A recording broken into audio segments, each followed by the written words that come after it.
Music videos nowadays are just way too complicated. We're just going to prove that it's all about the song. If you have a good song, you're going to have a good video. You got a bad song, you got a bad video. No amount of video production is going to be able to fix that.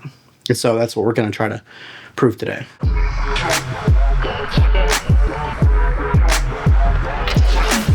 I didn't know you're filming behind the scenes.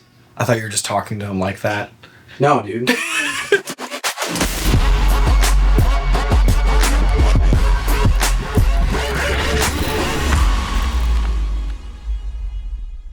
It's like kind of what I've been wanting to do. I just was kind of too scared for us to go simple.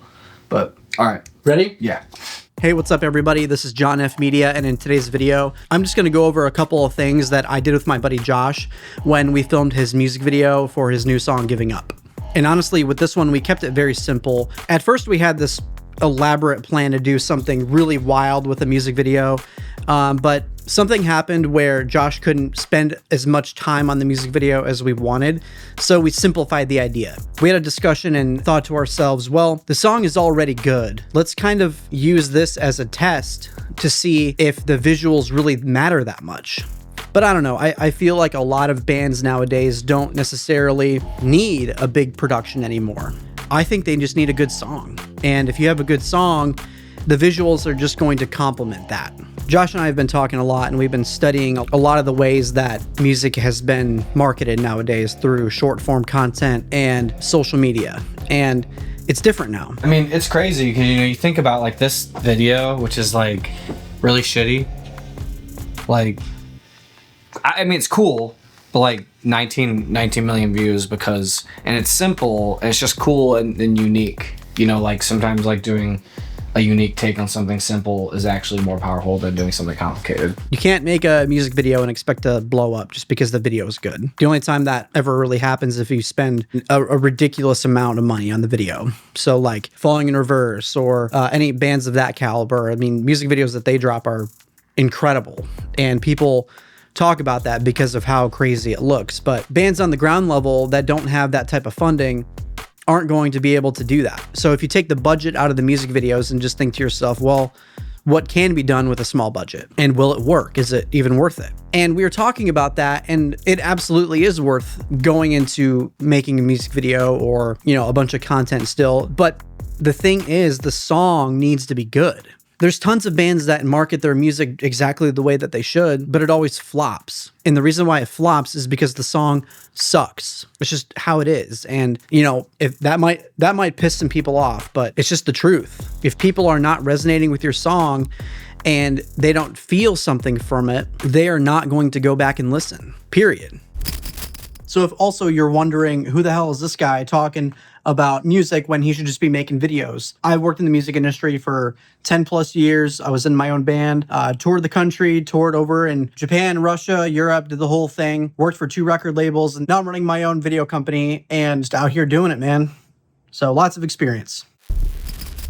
So we were going back and forth talking about what we want to do for the video and how we're just going to make the song stand on its own. If we want people to listen and feel something from it, then we need them to focus on the song, not necessarily the video. A lot of bands now will post all these video clips of them performing the song and doing their thing and doing all the things that are correct, but now I feel like it almost comes across as an ad.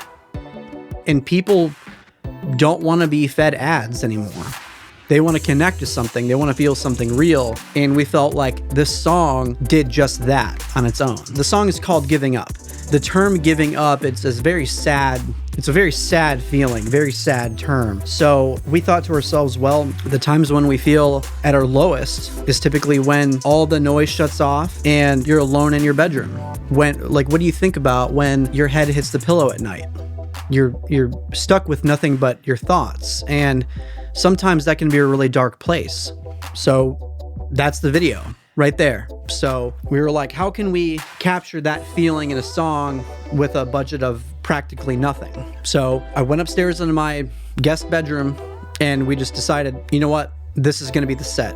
Let's see what we can do with just almost like a one take, one shot type of video where it just kind of cuts based on the take that he did and match it to the intensity of the song. And obviously, we added some cool blue lights around around the bed and made it cool, you know, did a production still, but it wasn't anything crazy. Just some flashing lights just to give it a little bit of emphasis. And I think it worked. I think it worked really well. And the reason why I say that is because before the song and the video was released, Gone for Good was sitting at maybe around 10,000 monthly listeners.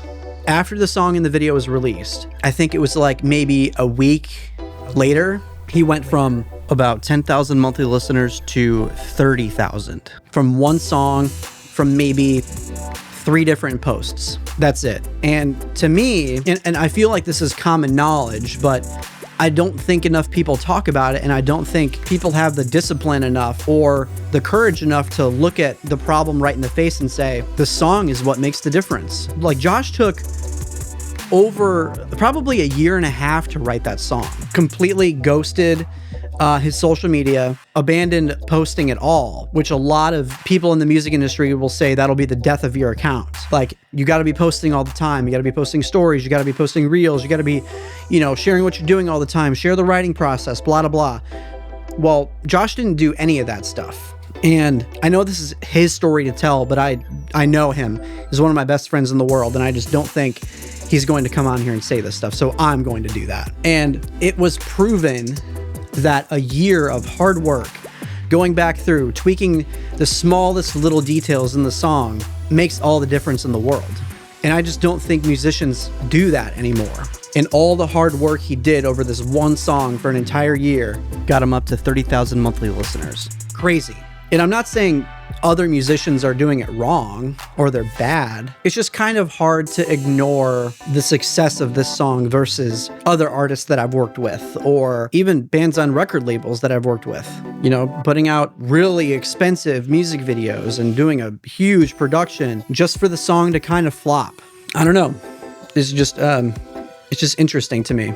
So I don't know. Take that information and do what you want with it, but I thought this was a fun experiment. You know, taking a budget next to nothing and seeing if it's really the song that matters or not. And it is. All right, that's enough of me yapping. If you guys want to go check out the music video, just go look at the page Gone for Good. And yeah, see you later.